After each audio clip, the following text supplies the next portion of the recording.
Сәлем, құрметті көрермен. Арнама қош келдіңіз.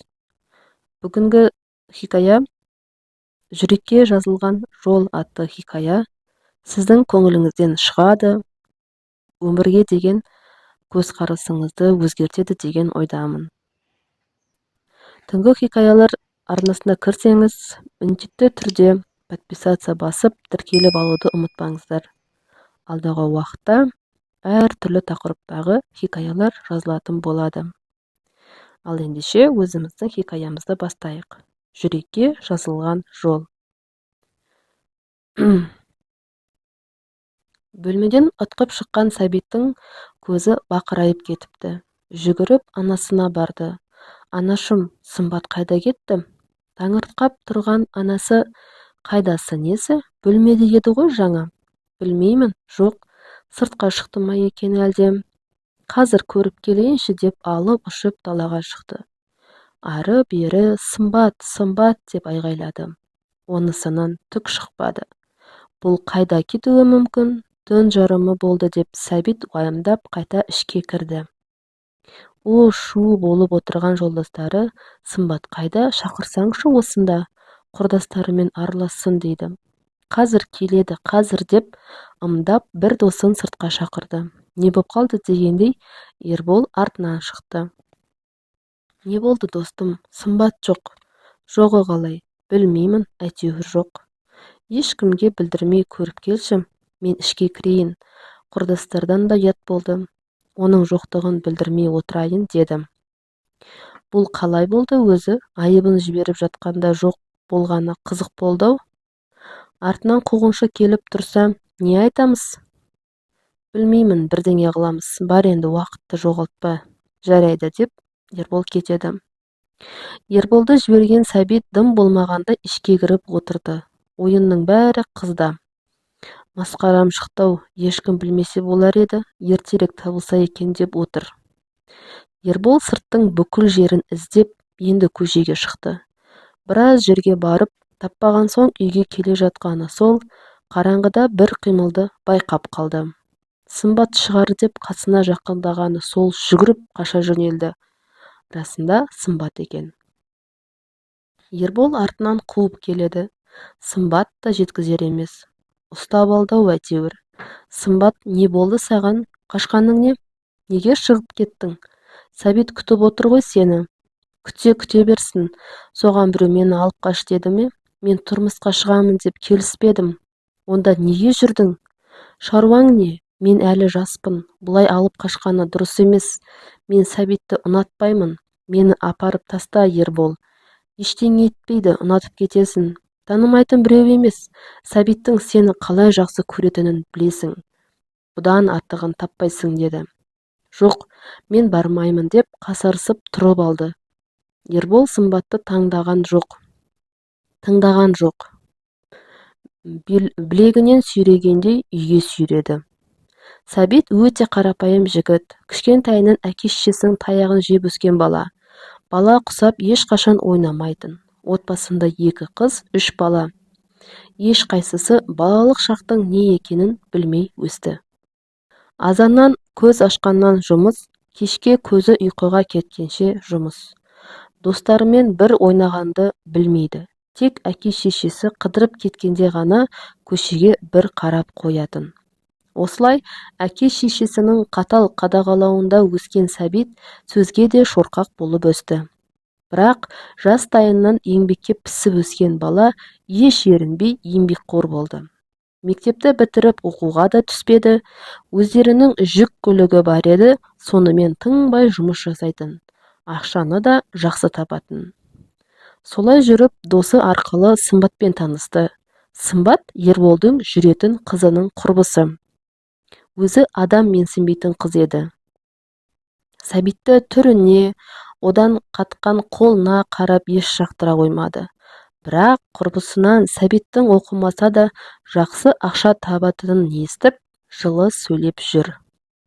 Момын Сәбит өзіне жылы сөйлеген Сымбатқа ойы кетті. Соны біліп жүрген Сымбат қалағанын Сәбитке айтатын болды. Қалаға барып қыдырғысы келсе де, киноға, концертке барғысы келсе де, бәрін айтатын. Тіпті ұнаған алтынын, киетін киімінің өзін астарлап жеткізетін. Аңқау Сәбит Сымбаттың сөзін екі етпей ақша беретін. Ұнаған затыңды ал деп. Міне бүгін де концертке барған еді. Қалаға әйгілі бір әнші келеді деп айтқаны сол, досы мен Сәбит жүретін қыздарымен қыдырып барып келді. Сымбаттың барынша көңілін аулап әлек. Алтынға қызығатын Сымбатқа қаладан бір жүзік алып берді. Оны тымпитып қолына салып алды. Жүзікті қабыл алған соң Сәбит темірді қызған кезде бас деп Сымбатты үйіне алып келе салды. Соған ашуы келіп қашып жүргені осы. Сымбат Сәбитті ұнатпайтын, тек ақшасы үшін жүретін. Бірақ арты осылай алып қашу болады деп ойламады. Сымбат әлі де алдап, солап Сәбитті көпке түсірмекші еді. Онысы жүзеге аспай қалды. Өзінің қалай келін болып қалғанын білмей отыр. Сүйрелеп, әкеліп отырғызып кеткен соң Сымбат ештеңе демеді. Бәрі ішінде. Әлі менің кім екенімді білмейді екенсіңдер. Әзірге тыныш отыра тұрайын, айқай-шудан ештеңе шықпайды. Кішкене күтейін, сосын кетемін үйіме. Бәрібір мен бұл үйде қалмаймын деп отыр. Жөн жоралғы бойынша айыпшы жіберіліп, артынан қуғыншылар келді. Қуғыншылар үйге кіргеннен Сымбат арамдыққа басып, көз жасына ерік берді. Мені әкетіңдер. Басып алып келді. Мен қаламаймын. Мен Сәбитті ұнатпаймын. Жақсы көрмеймін. Жақсы көріп кетемін деп айта алмаймын. Мен жаспын. Әлі оқуым бар. Бір үйде қамалып отыра алмаймын. Үйіме кетемін. Бәрібір бізден ештеңе шықпайды. Ажырап кетеміз уақыты келгенде. Сондықтан бір-біріміздің басымызды бұлғамайық дейді. Келген қуғыншылар қыздарының жылағанына төзе алмағаны бар. Неге қинап ұстап отырсыздар? Екеуі сөз жарастырып жүрген. Өзі қалап барды дедіңіздер ғой жаңа. Мұны қалай түсінеміз? Рұқсатынсыз неге алып кетесіздер? Не деген масқара? Өздеріңіздің қыздарыңызды осылай алып кетсе жақсы ма? Деп біраз қоқандап шыға келді. Мұнысына шыдап отырған Сәбиттің анасы ма, баласының үндемейтінін біледі. Өзі шықты ашынып. Қыздарың не деген пасық арам еді? Үндемей отырып, енді өнерін көрсетіп отыр. Қыздарыңды жай алып қашқан жоқ. Қолына жүзігін тағып келді. Рас, менің баламмен сөз жарастырып жүргені. Менің баламды танымайтында емес, кездесіп жүргеніне біраз уақыт болды. Барлық сыйлығын қабыл алып жүр. Ұнатпаса неге жолайды менің балама? Пайдаланып жүрмә сонда? Қыз болған соң алады да енді. Қайтарсын ана жүзікті, үндемей тағып алып отырмай. Не керек, ол жерде біраз нәрсе айтылды. Екі жақ та тоқтай алмады. Мұндай жанжалдан соң қыздың қалмасы анық. Қуғыншылармен бірге Сымбат үйіне қайта кетті. Кеткеніне Сәбиттің анасы да қуанды. Мұндай бәледен аулақ болғаныңа шүкір. Енді өзіне лайықтысын табарсың. Тіпті болмаса, өзім жолдастардың қызын әперемін, деп қойды. Сәбит үнсіз отыр. Іші алай-дүлей. Алған керіншегі тастап кетті деген атқа ие болып қалды. Міне, содан бері жылда өтті. Жолдастарының бәрі үйленіп жатыр. Бұл әлі жүр. Қыздарға сенуден қалған. Бір жағынан қорқынышы бар, тағы алдыңғы жағдай қайталанып қалмас па екен дейді. Содан еш батыл шешім қабылдай алмай жүр. Алғашында достары қашан үйленесің? Артын суытпай үйленіп алсаңшы, ертең жүріп қаласың дейтін. Қазір сен мына түріңмен үйленбейсің. Саған өзіміз тауып береміз дейтін болды. Арасында да сол достары ортаға түсіп бір қызбен таныстырды. Айнұр қарапайым ауылдың томпақ қара қызы. Сымбат сияқты қақандап тұрған жоқ. Достары Сәбитке жақсы жар болады, ауылдың тірлігін де үйіріп әкетеді, екеуі бір-бірін толықтырады деп ойлады. Сәбитпен Айнұр сөйлесіп көрді. Сәбит үйленуге ниетті екенін айтып, Бірінші болған жағдайды жасырмай айтты. Бәрін тыңдап, ой елегінен өткізіп, Айнұр тұрмысқа шығуға келісімін берді. Содан асығыстықпен 10 күннің ішінде үйленді де кетті. Сәбит отау құрғанына қуанышты. Жүзі жарқын, томпиған келіншегіне қарап көңілі де жайланып жүр. Айнұр да аяқ-қолы жылдам екен, үйдің тірлігін үйіріп әкетті. Үйленгеніне 5 ай болғанда Айнұр аяқ астынан ауырып қалады. Басын ұстаған күйі жерге отырды да қалды. Қорқып кеткен Сәбит дереу жедел жәрдем шақыртып, Айнұрды ауруханаға алып кетті. Сәбиттің анасы да арттарынан ілесіп ауруханаға келді. Айнұрды тексеруге алып кеткені сол, артынан дәрігер шығып, босандырып аламыз, қан қысымы көтеріліп кетіпті, деген кезде Сәбит пен анасының төбесіне жай түскендей болды. Қалайша, Айнұр жүкті ме? Деді анасы. Білмеп пе едіңіз, ішіндегі сәби 7 айлық деді. Мұндайды күтпеген анасы есін тез жиған күйі уақыт жоғалтпай, керектің бәрін жасай беріңіз деді. Сәбит те не істерін білмей, бір орында қақиып тұр. Қасына анасы барып, сен білетін бе едің келіншегінің жүкті екенін? Жоқ. Танысқан кезінде бірге болып қойдыңдар ма? Үйленгеніңе 7 ай болған жоқ, бұл не жағдай деп сұрайды. Өзі де ештеңені түсінбей тұрған Сәбит не айтарын білмеді. Бар айтқаны, менің балам емес. Үйленбей тұрып қолымның ұшын да тигізбедім деді. Анасы терең дем алып, ішінің бәрі өртеніп отқандай отыр. Тоңғиыққа батып, ойға шомып кетті. Содан екеуі Айнұрды күтіп тұрды. Айнұр аман есен қыз босанды. Оның босанғанына ешкімді қуантып отырған жоқ. Бәрінде тек бір сұрақ. Соны білгенше асығып тұр. Содан Сәбиттің анасы дәрігерден ішке кіруін өтінді. Келініммен сөйлесетін әңгімем бар, кіремін де шығамын. Өтініш рұқсат етіңіз. Жарайды деп дәрігер рұқсатын берді. Тек аз уақытқа кіріп шығыңыз, көп отыруға болмайды. Өзі енді ғана босанды. Есін енді жиып отыр. Сыртына жамылғысын жамылып, тіке келініне келді. Енесін көрген Айнұрдың көзі бақырайып кеткен. Қорыққаннан тұрмаққа икемделіп жатыр еді, жата бер, деп қолымен көрсетті. Жағдайың қалай? Жақсымын, апа. Көзін төмен салып жатыр. Кімнің баласы? Үнсіздік. Кімнің баласы деп тұрмын саған, деді. Енесінің ашуға беріліп жатқанын көріп, бұрынғы жігітімнен. Неге айтпадың? Менің баламды момын, бәріне көне береді, басқа біреудің баласын бауырына басады деп арам оймен келдің бе, дедім.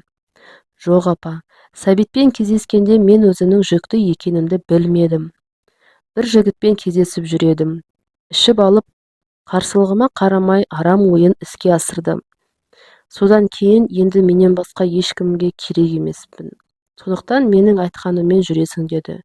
Мені ешкім алмайды деген оймен соның айтқанын жасап жүрдім. Бірақ соңғы кезде қол көтеретін болды. Қол көтергеніне шыдай алмай, одан бір жолы айырылысып кеттім, деді. Тыңдап отырған Сәбиттің анасы бір күрсініп алды да, менің саған айтарым. Келін ретінде маған ұнайсың. Саған тағар еш айыбым жоқ. Мен баламды ажыратып басқа бір қызды әперемін деп айтпаймын. Қазір үйлену де оңай емес. Бірақ айдаладағы біреудің баласын мен өзіме немере етпеймін. Сәбит бала етпейді. Сондықтан мына қыздан бас тартасың. Мен сені балаңмен емес, тек өзіңді қабылдаймын. Егер бас тартпаймын десең, Сәбитпен ажырасасың, деді. Үндемей тыңдап отырған Айнұр не айтарын білмеді. Бауыр еті баласын тастасам ба, жоқ әлде осы қызымен қалсам ба деп ойлап отыр. Ұзақ ойлана да алмады. Басында енесі тез жауабын айт деп күтіп тұрды. Сосын басын шұлғып, жарайды, сіздің айтқаныңыз болсын, деді. Бірақ ойы жан-жақта дұрыс жасадым ба дегендей.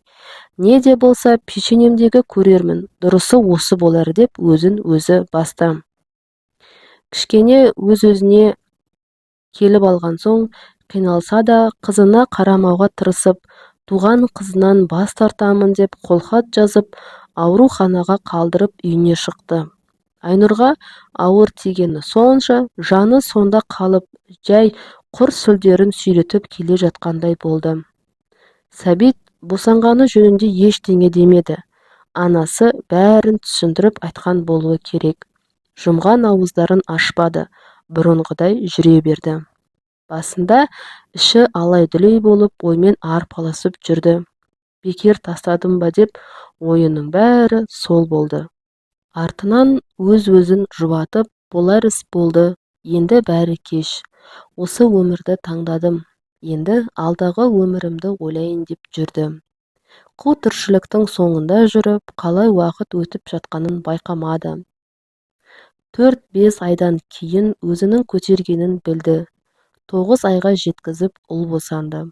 Артын суытпай тағы 3 ер баланы босанды. Қазіргі уақытта Айнұр жұмыс жасамайды. Осы балалардың тәрбиесімен айналысады. Бұрынғы томпақ Айнұр жоқ, азып кеткен. Ауылдың тіршілігі аясын ба? Қолының бәрі тілім болып жүр. Сәбит бұрынғы жүк мәшинесімен зат тасып, адал еңбекпен отбасын асырап отыр. Айнұр алғашқы ана аттандырған қызын ойлап, анда-санда ешкімге көрсетпей жылап алады. Бәрібір бауыр еті баласы ғой, ойынан кетпейді. Не істеп жүр? Кім асырап алды екен? Қазіргі жағдайы қалай? Не ішіп жүр екен деген ой мазалайды. Бірақ қолынан не келеді? Іштей тыңғанымен сыртқа білдірмеуге тырысып жүр. Соңы. Сіздерге осы оқиға бір ой түйіп, өмірден бір сабақ болар деген ойдамын. Соңына дейін тыңдап, каналыма тіркелгеніңізге рахмет. Сіз Айнұрдың орнында болсаңыз, қандай таңдау жасар едіңіз? Қызды таңдайтын ба едіңіз, әлде өз өміріңізді таңдайтын ба едіңіз? Комментарийге пікіріңізді қалдырыңыз. Ұнаса, жүрекшені басып, басқалармен бөлісуді ұмытпаңыз.